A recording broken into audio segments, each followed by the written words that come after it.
Mayroong sinasabi ang Biblia tungkol sa mga huling araw na darating at ang mga araw na ito ay lubhang mapanganib. Hindi dahil sa pagkakaroon ng mga sakit, pagtaas ng presyo ng mga bilihin, pagkakaroon ng mga digmaan, pagkakaroon ng mga sakuna na kumikitil ng maraming buhay,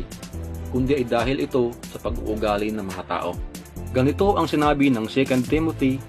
chapter 3 verses 1 to 5. Datapwat alamin mo ito na sa mga huling araw ay darating ang mga panahong mapanganib, sapagkat ang mga tao'y magiging maibigin sa kanilang sarili, maibigin sa salapi, mayayabang, mga mapagmalaki, mapagtungayaw, masuwayin sa mga magulang, mga walang turing, mga walang kabanalan, walang katutubong pag-ibig, mga walang pagdulubag, mga palabintangin, mga walang pagpipigil sa sarili, mga mabangis, hindi mga maibigin sa mabuti, mga lilo, mga matitigas ang ulo, mga palalo, mga maibigin